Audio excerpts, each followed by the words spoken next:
Awesome. Well, today's podcast, recommended by our awesome training plan coordinator Matt, was to kind of talk a little bit about your experience coming to the team as a plan athlete, and then sort of moving along up the scale.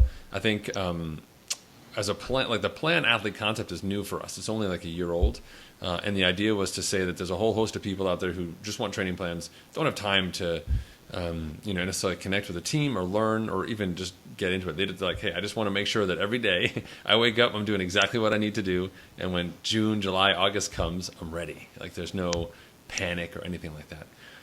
But for me, my bias, and obviously running Endurance Nation, I have a bias, that I really believe that the community side of it is a huge part of what makes people successful. Right? If you're in a room where everyone else is having fun and picking something up, by default, you're going to be like, oh, hey, I'll try that, or that seems to work. All of the serendipitous things that you might not otherwise consider exist there. So I'm really curious to know a little bit about sort of your journey along that path. We can start with sort of how you found us, and then what made you sort of start with Plan, and we can kind of go from there. How does that sound? That sounds great. So I've been in triathlons for only about a year, so really, really new at it. And the first go around, I would say the first couple of races I did last June, and they were kind of me dipping my toe in the water and just trying it out. I was really interested in it, and I wanted to check them out. And so I did basic triathlon plans that I found online. And they were okay. I don't have any problem with them. But what I quickly realized was that I needed to kind of get out of my own way. And in order to get out of my own way, I needed to train a little bit smarter. And I didn't know how to do that. I mean, it's kind of one of those things where there was so much resources out there that it was kind of hard to make sense of everything. And I'm lucky enough that, where I live, I have some pretty great resources nearby, one of them being an EN member, Jeremy Beeler. And so set up lunch with him one day and said, hey, man, I want to do this. And I think that I need more structure. I think that I need more discipline. I think I need to know how to train smarter. What do you think? And, of course, Endurance Nation popped up, and he we were in his office. He immediately brought me over, said, check a look at this, and started showing me all the plans and all the different workouts and the way it's structured and all the resources throughout the entire website. I'm like, geez, this is, kind of exactly what I thought it would be and what I needed. And so I jumped right into it and started off, I believe, with the plan, like you said. And here I was, wanting to step up to a half Ironman, but also knowing that I had so much more potential than what I showed on my first two races. So I got my training plan. Matt Limbert and I spent a lot of time on the phone in the first couple of months, and I realized that I just completely got sucked into it. I mean, not only the race itself and the sport, but Endurance Nation. Like I was looking at it daily, 3-4 times a day. I was checking out the forums. I was looking at the resources. I was getting lost in all the information that was available. And I was just, honestly, I was totally geeking out and loving it. And I realized that some of that stuff wasn't going to be available to me if I stayed on plan. And so I realized pretty quickly that I needed to be on team. And I loved it and haven't looked back. Oh, that's fantastic. Thank you for sharing that. And I have found that, when someone knows someone else on the team, it's a no-brainer because they can say, hey, look, this is what it looks like. I think when people normally start training, they say, I need workouts, I need a plan. What we say all the time is, people show up for the training plans, but they stay for the community. And to me, it's that broader piece. You can't even anticipate meeting some of the people that you've met or people that will give you literally hours of their time to help you discuss anything that you have, And one of our biggest goals, especially in your first year, is to help you accelerate that growth path. Like, yes, you can mess up like 6 consecutive Olympic distance races by doing all these sort of these natural mistakes of like, well, I'm not going to try this. I'll try that. That didn't work. I'll try this. After 2 months, you're like, okay, this is not so much fun anymore. To be able to kind of help you make sort of that quantum leap to say, oh, I can show up to my next race and be totally organized. I'm not going to be stressed. I can focus on what I need to do, and I know exactly what I need to do when I need to do it. It makes a massive difference, right? It's kind of like going to a party for the first time and then going to your friend's party for like the 8th year in a row. Like, you know exactly how that secret Santa swap's going to go. You know exactly what type of perfect gift to bring. It's all great. Whereas the first time around, you're like, I don't know. Is someone really going to like my snow globe here with the naked Santa in there? It may not work out. So let's talk a little bit about that from your first race and then to racing, because you did go up to a half distance. You know, it'd be great to kind of hear a little bit about sort of your approach to that based off of working with Ian. So I have two problems, and the first one is that, like I told you, I get in my own way, and though I'm not an Olympic athlete, I tend to try to do things like I'm, Lance Armstrong or something, and fail miserably. The other problem that I have is that I literally started from scratch on swimming, and I spent the last year trying to be proficient in teaching myself how to swim. And while I think that I got pretty far in terms of my skill level, I'm certainly competent to do a race. What I didn't anticipate was the level of reaction, that kind of adrenaline that I was going to get like slammed in the face with in my race. And so the first Olympic that I did, ended up and laying on my back for like 12 minutes. I mean, a ridiculous amount of time. I mean, it got to the point where I actually started to get a little scared. And, thankfully I was able to muscle through it, get out of the water. And then the rest of the race was just about me punishing myself, trying to make up time. And I don't know how I did it, to be honest with you, but like I had an amazing bike split for me. And then I followed that up with an amazing run split and had nothing in the tank. And so then the next race I had, it was just really focused on how can I game plan and how can I prep and, have a better start to the race. And that didn't happen. And it didn't happen at all. It was a little bit better, but not as bad as the last time. But I still kind of had this like hyperventilating in the water and totally slowed me down. And then, doing the exact same thing, killed myself on the bike. And then I had one of the most miserable runs ever. And when I put those two things together and I sat down and I talked to Jeremy Beeler for the first time, I realized really quickly, like, I have no clue how to execute a race. And I even went back and looked at my marathon days and how hard I hit the wall, because I have never strategically thought about how I'm going to run a race. Right. And it was kind of this epiphany for me. And that's really what led me to like, wow, if I'm going to try to push myself, my stretch goal was to do a half Ironman this year. I need to like get the equipment. I need to get the resources and the tools and the knowledge to do this better. So that's when I made the step into Endurance Nation, and I started training totally differently and really focusing on execution. And that's kind of what got me through the next several months. So that was kind of the lead in. Yep.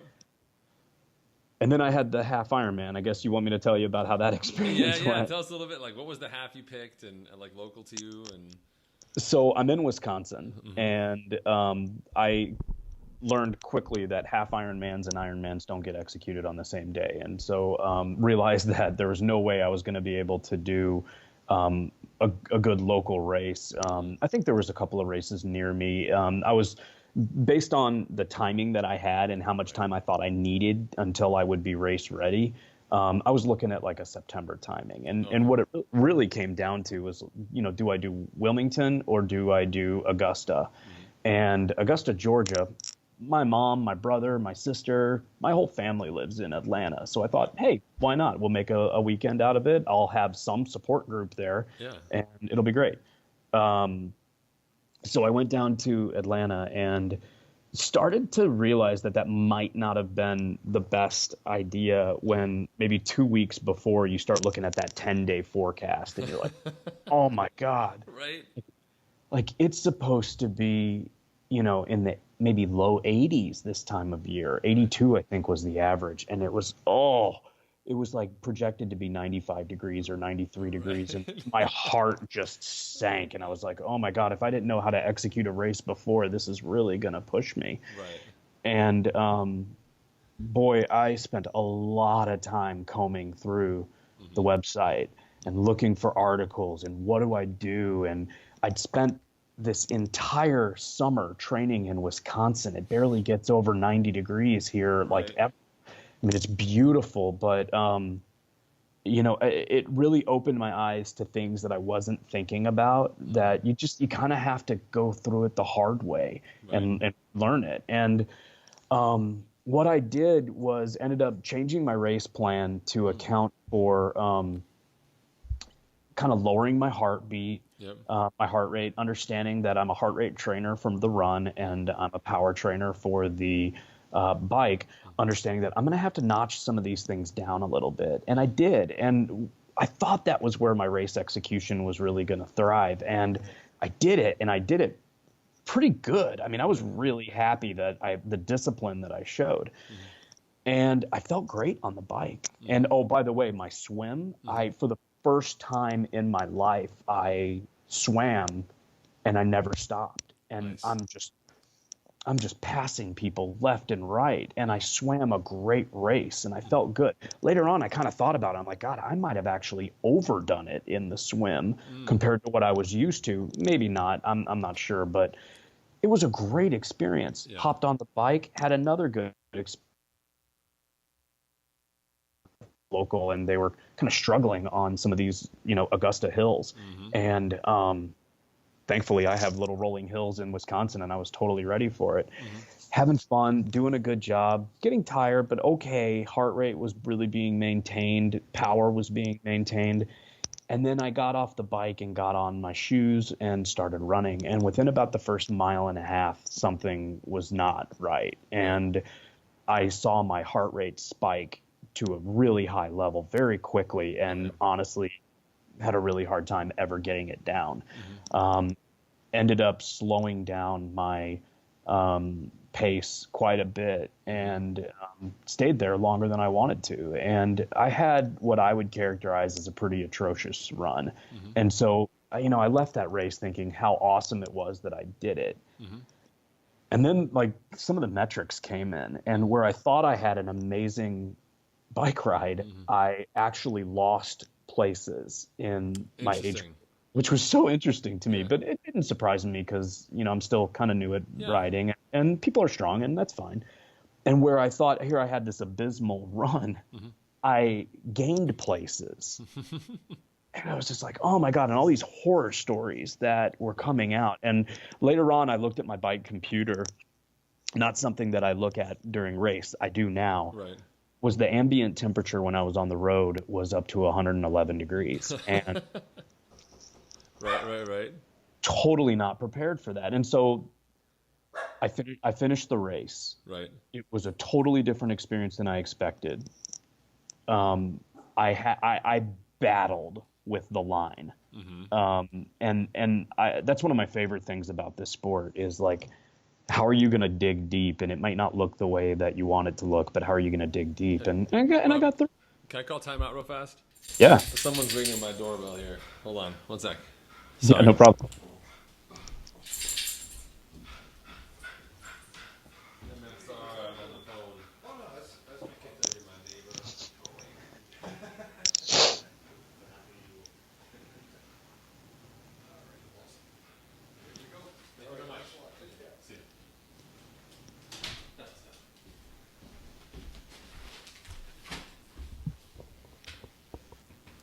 Yeah, sorry about that. When I get the Champsys gear order from China, Nice. they don't mess around. I have to sign for it, otherwise it goes like to some ridiculously far away place. No. You got to do that. Sorry. Okay, so interesting, right? That correlation between I'm awesome. Oh, wait a minute, and that was awful, and I was fast. It really was hard to digest. And God, thank you to Jeremy, to Matt, who really helped me kind of get out of my head a little bit and helped me kind of understand what happened. Right. And I think the cool part about it was, again, I said, sometimes you got to learn things the hard way. And it really helped me understand the complexities and the details that race prep and race execution needs to go to. And let me just say, like, on my Christmas list is a race saver bag. Sure. Yeah. Awesome. It's also hard. Augusta is like you mentioned, weather-wise. And I think honestly, as you know, coaching now for 20 years, we're just moving more and more to a place where extreme weather is like it's hard to find a race that's benign or consistent. Like I just raced Arizona, and I'm like, I'm not a super fan of the 3-loop bike. It got crowded. But that said, man, that weather has been within like a 5-degree bandwidth for a decade. Like that's straightforward. But you look at, you'll do Chattanooga one year, it's freezing. The next year, or Wisconsin, and the next year it's 98 degrees, and you're saying, I can't. What am I supposed to expect? So yeah, it's definitely hard. It's hard to do that, and also for you as a first timer to understand that this pace that you're at right now, even though it's not the pace you trained at or the pace you wanted, is actually very competitive relative to everyone else. It's really hard to have that ability to self-assess like that. Yeah. So, wow. That's crazy. So, okay, so you finished the race, you're trying to unpack your head, and you're saying, all right, wait a minute. What's fast isn't necessarily fast. What I think is slow is actually fast. I think for me, that's a great first year lesson regarding racing, which is, my perceived understanding of the reality around me is not exactly the best metric I should be using to make decisions on the day, right? So we have countless stories, and you'll find them elsewhere, of people who say, I was going to run 8-minute miles. I've trained all year to run 8-minute miles. It was my goal to run 8-minute miles. I know it's 98 degrees outside, but I'm going to run 8-minute miles. Like, let's see what happens. And we all know what happens to that person. So the ability to say, I'm running 10s, but that's okay, right, is actually really important, because the longer the races get, from a half to a full, and people do ridiculous races these days, you don't have any context. Like, you won't know until you finish, like you said, and you get home and you pull up Strava or you get the race results and say, what did I do? You won't know until that point in time how you did, but you have to make decisions in the race that will create the conditions that you want at the end of the race. And being able to say, this is actually really good right now, and I'm going to focus on making this the best I've got, is awesome.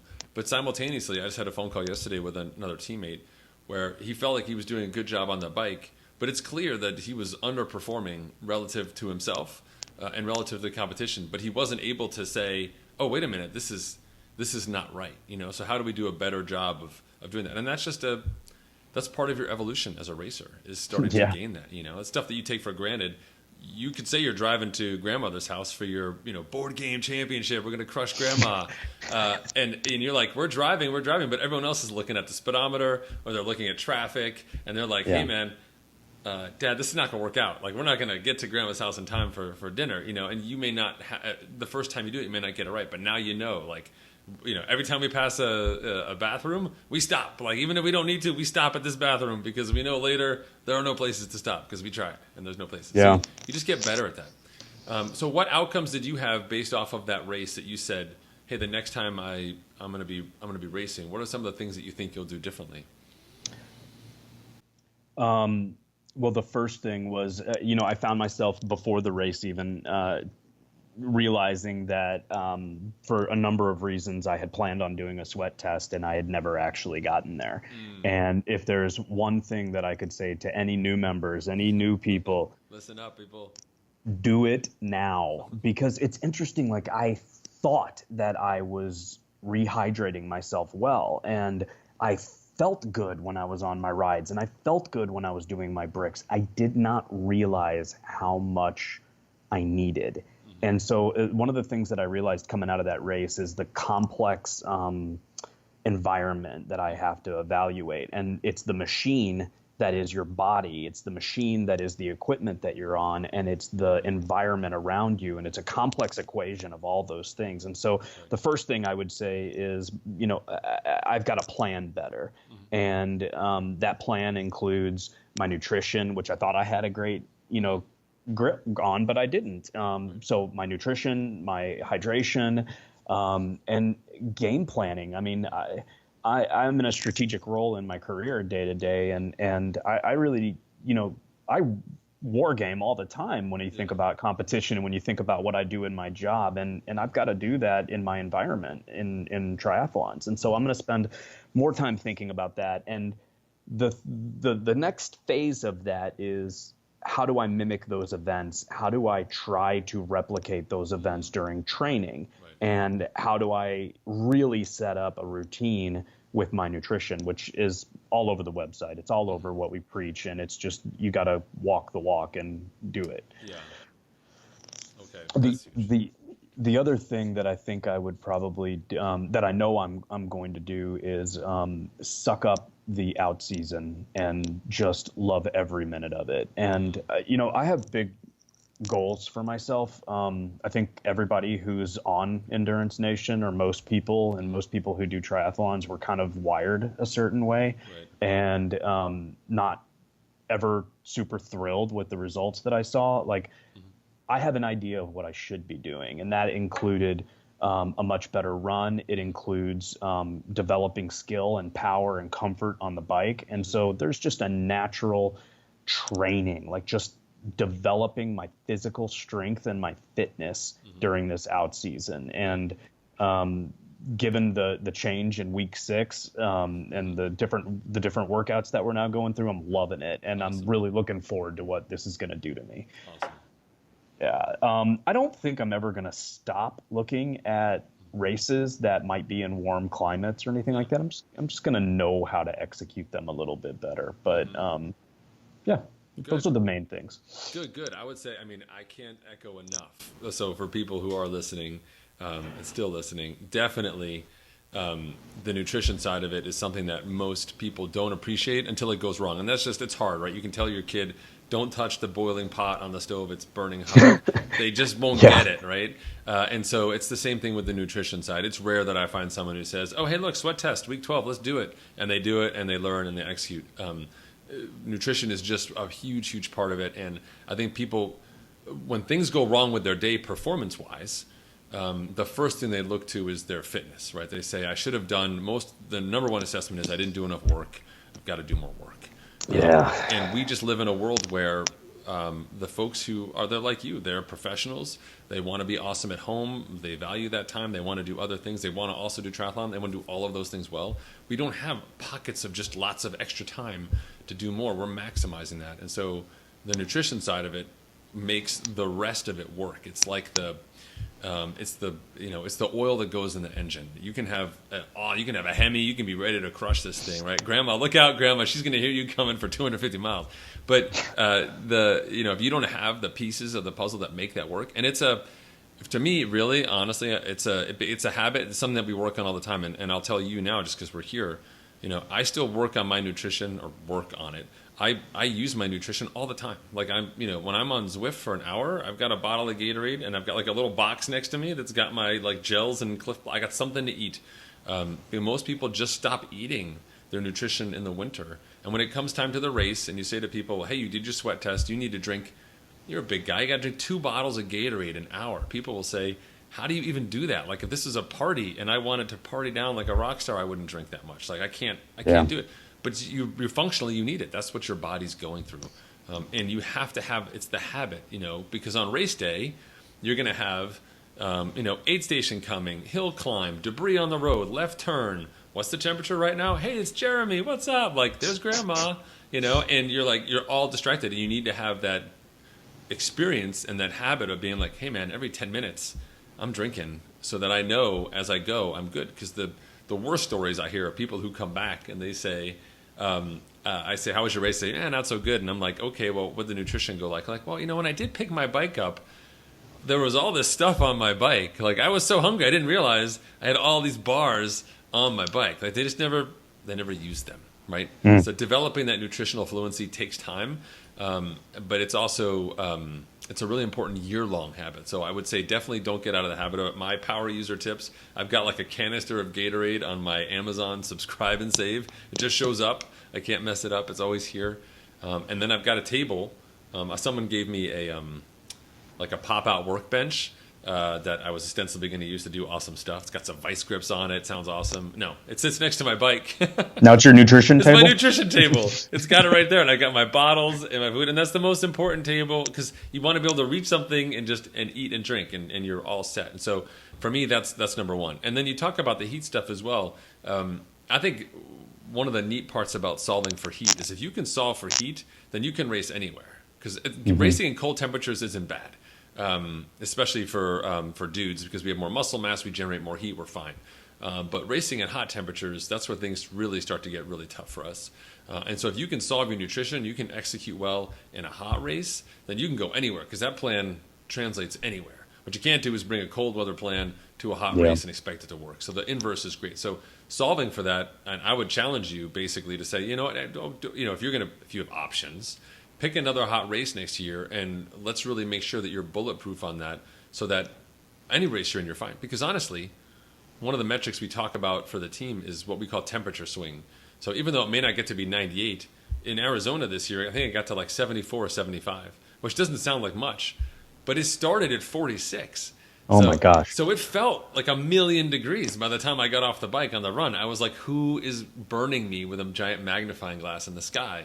And that relative difference is actually massive. And so you still have to fuel properly on the bike, even though you're cold, for the run where you're going to be hot. It doesn't, the nuances of that don't change, So it's a really important habit to be in, for sure. That's awesome, man. I'm super pumped for you. Like it's never easy to have a race where you're not happy with it, but it's all part of that process of saying, oh, hey, wait a minute, this is how this works. And you also saw, I'm sure, on the run that even though you were not happy with your pace, you were definitely still passing people, right, who were clearly in far worse situations than you were, right? Yeah. Yeah, it was a hard thing to kind of wrap my head around.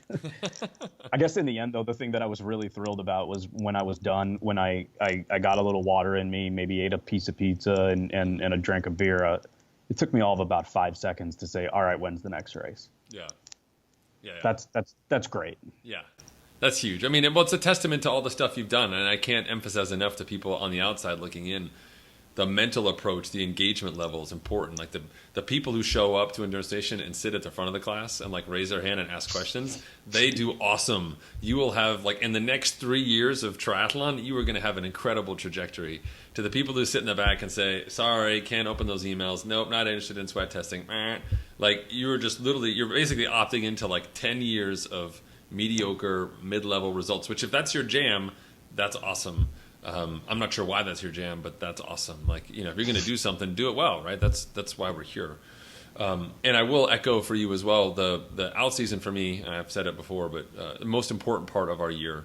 I think people develop two important things. One is that high-end fitness that we can't do in season because you don't want to be on your trainer for forever, and you can do this work without the volume. But two, we call it our mental six-pack, where you can start putting up some work and some numbers where you're like, I didn't think that was possible. And when you go out on the open road and say, hey, wait a minute, I remember riding 20 minutes at that number. Like, it's not coach saying it. It's not the plan saying you can do it. You did it. You can look at it. That graph, that change, your personal understanding of what you're capable of doing, that's really, really important. So I'm excited. I'm really excited for you. So am I. Awesome. So next year, are you looking at a late season race? Now you're kind of keeping a whole season going. What are the options? I tend to dive in and get a little, I guess, excited. And one thing about triathlon is it's too expensive to dive in. I just don't make enough money to do that. So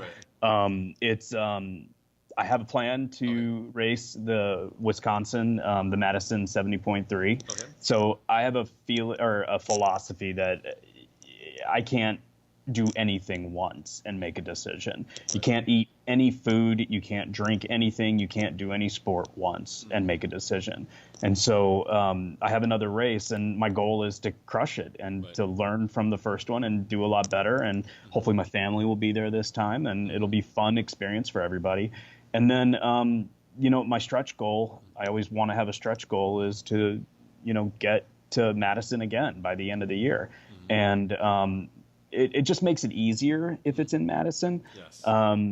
Gosh, I think you even posted something the other day on a forum or on an email to the team about Arizona and how awesome it is to be there for a signature race. And it really made me think, like, gosh, is there a different race I'd rather do that I can be around more Endurance Nation people? Although I hear that you probably still get a pretty good amount of people for Madison. But right now, that's my goal for the next year. Okay. Let's have a killer out season. Let's jump into a race plan. Let's get through another half and feel great about it. And then, put your helmet back on and get ready for potentially a full in September. Awesome. Awesome. I can't say, well, also being able to do a race in your backyard is massive. The fact that you could say, I know triathlons are definitely expensive, but you could take a weekend and go stay at a Motel 6. Actually, Team Endurance Station does not officially endorse Motel 6 after what happened to Gronk. But any hotel. All right. Hey, he was at his race and his foot went through the bathroom floor. He sliced his foot open. It was terrible. Anyway, but I will say that you can go out and do your rides on the course. Just get really familiar with the area. In addition to all the resources we have, I think one of the advantages that more experienced athletes have is not only have they done more of the races, so they've seen it, but they're also just really familiar with the course itself. So like I had raced Arizona 15 years ago or whatever, but I kind of knew the course itself. But also as a more experienced racer, when someone says, there's a little bit of a hill, and you can look at that person and you can see their size, weight. Hey, if Jeremy says a little bit of a hill, right? Or if your friend who's doing their first triathlon says a little bit of, you can parse that. You get much better at understanding. And Wisconsin for me is one of those courses that's actually, I think, really tailor-made for Endurance Station, because the bike courses require such mental preparation and great execution across the course of the day that the majority of people are done before they even get to the bike, before they get to Observatory Hill. And so for you to have the ability to say, I'm just going to go out for a weekend, or I'm going to take a day, you save your vacation, I'm going to go take a day and go do this big race ride. And even out in Wisconsin, there's plenty of groups that do those. They'll have a day when they go ride anyway, like the Facebook group. Everybody on Facebook goes there and rides. You can totally dial into that. I will say also, just as part of your development, one of the things that we challenge people to do is to find some of those like longer bike ride experiences that I think are huge. Whether it's good God, what do you guys have out there? Horribly hilly? There's got to be some crazy rides out there. There's something like that. There's a ton of them where I don't participate in a lot of them, but it's a good challenge for me to start to participate in. Yeah, just to even, they tend to be fun events. They've got the 8 stations. It's a route you don't normally ride. I think one of the biggest challenges, I know when I did my first Ironman, I did the same route for like 10 weeks. And I've never ridden that route again, like in my life, because I was like, I'm so done with like that pothole and that bad convenience store and where am I?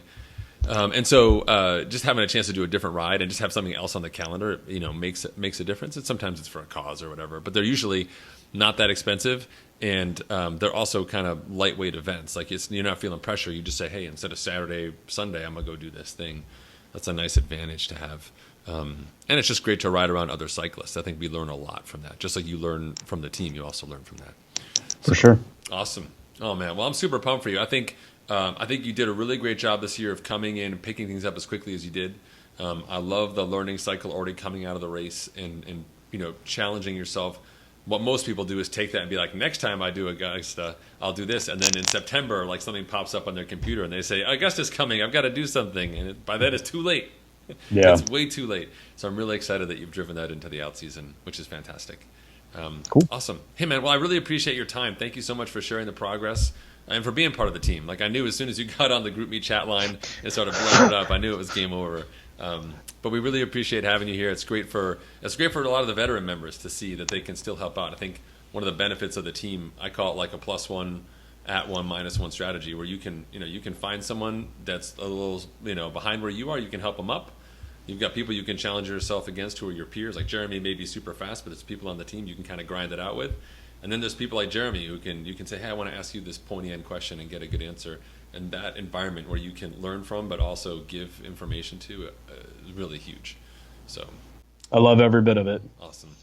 Well, we could be happier. Well, offline, send me your stuff. I've got I can't send you this stuff because someone would murder me if I sent you the Champsys kit.